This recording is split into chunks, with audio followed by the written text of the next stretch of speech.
അപ്പോൾ മലയാളം സിനിമാ ലോകം എന്നല്ല, മൊത്തത്തിൽ സംഗീതം ഇഷ്ടപ്പെടുന്ന എല്ലാവരും ഭയങ്കര ഒരു ഷോക്ക്, വിഷമത്തിലിരിക്കുന്നൊരു കാലഘട്ടമാണ് ഇപ്പോൾ, ദിവസങ്ങളാണ് ഇപ്പോൾ. കാരണം എസ് ജാനകി നമ്മെ വിട്ട് പിരിഞ്ഞു. അവർക്ക് 88 വയസ്സുണ്ടായിരുന്നു. ഒരു 45,000-ഓളം സോങ്സ് അവർ പാടിയിട്ടുണ്ട്. എല്ലാം നമുക്ക് എല്ലാവർക്കും പ്രിയപ്പെട്ടതാണ്. ഇന്ന് ഞാൻ ഓഫീസിൽ സംസാരിച്ചപ്പോൾ ഒരു ആധാരക്കാരനായിട്ടുള്ള സാറ് സംസാരിച്ചപ്പോൾ പറഞ്ഞു, ജാനകി അമ്മ നമ്മുടെയാണ് എന്ന് പറഞ്ഞു. ഞാൻ പറഞ്ഞു ഞങ്ങളുടെയാണ്. അപ്പോൾ ഹി വാസ് ലൈക്ക് കൺഫ്യൂസ്ഡ്. അവർ ശരിക്കും എവിടെ നിന്നാന്നുള്ളതിന്. കാരണം അവരുടെ ലാംഗ്വേജ് അല്ലെങ്കിൽ ആ ഒരു പെർഫെക്ഷൻ, അങ്ങനെ കുറേ ലാംഗ്വേജസിൽ അവർ നന്നായിട്ട് ചെയ്തിട്ടുണ്ട്. പക്ഷെ എനിക്കപ്പോൾ പെട്ടെന്ന് ഓർമ്മ വന്നു, എനിക്ക് അവരോട് ഞാൻ മനസ്സിലാക്കാൻ വൈകിപ്പോയി എന്ന് എനിക്ക് തോന്നി. കാരണം ചെറുപ്പത്തിൽ എനിക്ക് അവരുടെ സോങ്സ് ഒട്ടും അത്ര ഇഷ്ടമല്ലായിരുന്നു. എസ് ജാനകി എന്ന പേരിനോട് എനിക്ക് അത്ര താല്പര്യം തോന്നിയിട്ടുണ്ടായില്ല. പക്ഷെ പിന്നീട് ഞാൻ കുറച്ചുകൂടി വന്ന് ഞാൻ തന്നെ പാട്ടുകൾ ചൂസ് ചെയ്ത് കേൾക്കാൻ തുടങ്ങിയപ്പോഴാണ് എനിക്ക് മനസ്സിലായത്, എനിക്ക് ചെറുപ്പത്തിൽ ഇഷ്ടപ്പെട്ട കുറേ സോങ്സ് ഇവരാണ് പാടിയത്. അപ്പോൾ എൻ്റെ ഒന്നും വീട്ടിൽ അങ്ങനെ ഒക്കെ എസ് ജാനകി പാടിയ പാട്ടുകളാണെന്ന് അങ്ങനെ പറയുന്ന ആൾക്കാരില്ല. പാട്ടുകൾ ഇഷ്ടപ്പെടുന്ന ആൾക്കാരാണ്, സിനിമകൾ ഇഷ്ടപ്പെടുന്നതാണ്. പക്ഷെ ആരാ ചെയ്തത്, ആരാ പാടിയതെന്ന് അങ്ങനെ വലിയ വിശകലനം ചെയ്ത് അതിനെ ആസ്വദിക്കുന്ന ഒരു ടൈപ്പ് ഓഫ് ആൾക്കാരല്ലായിരുന്നു. സോ അതുകാരണം തന്നെ അവർക്കാർക്കും നിനക്ക് ഇഷ്ടമല്ലെങ്കിൽ ഇഷ്ടമല്ല, ഓക്കെ, അത്രേ.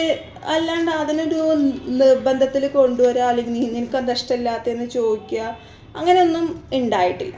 സോ അത് കാരണം എനിക്കതിൽ ഭയങ്കര എനിക്കിഷ്ടപ്പെട്ട പാട്ടുകാരാരാണ്, എനിക്കത് ചൂസ് ചെയ്യാനുള്ളൊരു ഇതുണ്ട്. ഞാൻ പിന്നെ പാട്ട് കേട്ട് തുടങ്ങിയപ്പോഴാണ് ഇപ്പോൾ തുമ്പിവാ ആണെങ്കിലും, പിന്നെ കൺമണി അൻപോട്, ഒലത്തുമ്പത്തിരി നോവിയലാടും, അങ്ങനെ കുറേ താരാട്ട് പാട്ടുകളൊക്കെ ഇങ്ങനെ കേട്ടുന്നപ്പോൾ ഇതൊക്കെ ഇവരാണല്ലേ പാടിയത് എന്ന് പറഞ്ഞപ്പോൾ എനിക്ക് ഭയങ്കര വിഷമം. അയ്യോ, നമ്മൾ അടുത്തറിഞ്ഞില്ലല്ലോ. പലപ്പോഴും നമുക്ക് പറ്റുന്നൊരു തെറ്റാണ്, നമ്മൾ അകലെ നിന്നൊരാളെ വീക്ഷിക്കും.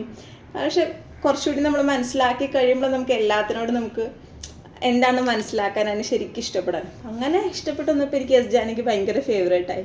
തമിഴിൽ ഞാൻ നോക്കിയപ്പോൾ എനിക്ക് ഇഷ്ടപ്പെട്ട പാട്ടുകളൊക്കെ ഇവരാ പാടിയിരിക്കുന്നത്. മലയാളത്തിൽ ഇഷ്ടപ്പെട്ട താരാട്ട് പാട്ടുകളൊക്കെ ഇവരാ പാടുക. അപ്പോൾ എനിക്കങ്ങനെ എസ് ജാനകി എന്നതിനേക്കാൾ അപ്പുറത്ത് എനിക്ക് ജാനകി അമ്മ എന്നുള്ളൊരു ഇതിലേക്ക് എനിക്ക് ശരിക്കും അവരങ്ങനെ വിളിക്കാൻ തോന്നി. ജാനകി അമ്മ, അല്ലെങ്കിൽ ഒരു മുത്തശ്ശി നമുക്ക് പാട്ട് പാടിത്തരുന്ന പോലെ അവരുടെ ഒരു വോയിസിൻ്റെ ഒരു മോഡുലേഷൻ. പിന്നീട് അവരെ മനസ്സിലാക്കിയപ്പോഴാണ് അവർ ഇത്ര അധികം സോങ്സ് പാടിയിട്ടുണ്ട്.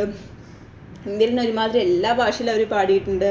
വിദേശ ഭാഷകളിൽ പാടിയിട്ടുണ്ട്, ഒരു ഫ്രഞ്ച് സോങ്ങിൽ പാടിയിട്ടുണ്ട്, ജാപ്പനീസ് പാടിയിട്ടുണ്ട്, പിന്നെ ഒരു സിംഹ സോങ് പാടിയിട്ടുണ്ട്. അങ്ങനെയൊക്കെ അറിഞ്ഞപ്പോൾ ഭയങ്കര അതവർ ഭയങ്കര പ്രൊഫഷണലി ട്രെയിൻഡ് കർണാട്ടിക് മ്യൂസിക്സ് ഒന്നും പഠിച്ചിട്ടില്ല. അവർ കുറച്ച് പഠിച്ചിട്ടുണ്ട്, ബേസിക്കാണ് പഠിച്ചിരിക്കുന്നത്. ഭയങ്കര ഫോർമലി ട്രെയിൻഡ് അല്ല എന്ന് അവർ തന്നെ പലപ്പോഴും പറഞ്ഞിട്ടുണ്ട്. പിന്നെ അവരെടുക്കുന്ന സ്റ്റാൻഡ്, അതും വളരെ ഇമ്പോർട്ടൻ്റ് ആണല്ലോ. എപ്പോഴും നമ്മുടെ കല സംസാരിക്കുമെന്നല്ലോ, ചില സമയത്ത് നമ്മൾ തന്നെ സംസാരിക്കണം. അപ്പോൾ പത്മവിഭൂഷൺ എങ്ങാണ്ട് അവർക്ക് കിട്ടുന്ന സമയത്ത് അവരത് വേണ്ടാന്ന് പറഞ്ഞു. എന്നെക്കാളും ഇതുള്ള സൗത്തിത്തെ പലർക്കും കിട്ടിയിട്ടില്ല, എനിക്ക് തന്നെ ഇത്രയും ആദർശം കിട്ടണം, അപ്പോൾ എനിക്കത് വേണ്ട എന്ന് വെക്കാനുള്ളൊരു സ്റ്റാൻഡും. അങ്ങനെ വന്നപ്പോൾ ജാനകിയമ്മ നമ്മുടെ പ്രിയപ്പെട്ട വീട്ടിലത്തെ ഒരു മുത്തശ്ശിയായിട്ട് മാറി. അപ്പോൾ അവർ പെട്ടെന്ന് പോയി എന്ന് പറഞ്ഞപ്പോൾ എനിക്ക് ഭയങ്കര ഒരു വിഷമം. എവിടേക്കോ നമ്മുടെ പ്രിയപ്പെട്ട ഒരാൾക്കാർ പോണ പോലെ നമുക്കിഷ്ടപ്പെട്ട സോങ്സ് ഇനി സംഗീത ലോകത്തുനിന്ന് അവർ വിടവാങ്ങി നമുക്ക് എനിക്ക് അങ്ങനെ പറയാനൊന്നുമില്ല. കാരണം സംഗീതം നമ്മളൊക്കെ ആസ്വദിച്ചിടത്തോളം കാലം ഇനി വരുന്ന ആൾക്കാർക്കും ഒരു താരാട്ട് പാട്ട് എന്ന് പറഞ്ഞാൽ നമ്മൾ വെച്ച് കൊടുക്കുന്ന പാട്ടുകളിലൊക്കെ അവരുടെ സോങ്സ് തന്നെയായിരിക്കും. ഒരേ സിനിമയിൽ തന്നെ 2 മോഡുലേഷനിൽ അവർ പാട്ട് പാടിയിട്ടുണ്ട്. ഈ പറഞ്ഞ പപ്പയുടെ സ്വന്തം അപ്പോസിലത്തെ 2 സോങ്സ് ഭയങ്കര എക്സ്ട്രീം ഇമോഷൻസാണ് വരുന്നത്. ഒന്ന് അമ്മയുടെ സ്നേഹമാണെങ്കിൽ മറ്റേത് അമ്മ വിട്ട് പോകുന്നതിനുള്ളൊരു ഇത്.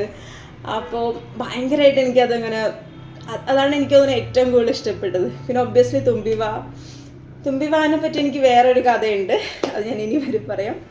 അപ്പോൾ ഇത്രേ ഉള്ളൂ. നമുക്കിഷ്ടപ്പെട്ട കാര്യങ്ങൾ നമ്മൾ കുറച്ചും കൂടി അടുത്തുനിന്ന് നോക്കുമ്പോൾ ചിലപ്പോൾ അതിനോട് ഇഷ്ടം കൂടുതൽ തോന്നാം. ചിലപ്പോൾ ഇഷ്ടപ്പെടാത്ത കാര്യങ്ങളും അടുത്തുനിന്ന് നോക്കുമ്പോൾ ചിലപ്പോൾ ഇഷ്ടം തോന്നാം. ഭയങ്കര ഇഷ്ടമുള്ള കാര്യങ്ങൾ ചിലപ്പോൾ അടുത്തുനിന്ന് നോക്കുമ്പോൾ, വളരെ അടുത്തെത്തി നോക്കുമ്പോൾ ചിലപ്പോൾ നമുക്കതിനോട് വലിയ ഇഷ്ടം ഇല്ല എന്നും തോന്നും. യാ, ഇറ്റ്സ് ഓൾ അബൌട്ട് പെർസ്പെക്റ്റീവ്സ്.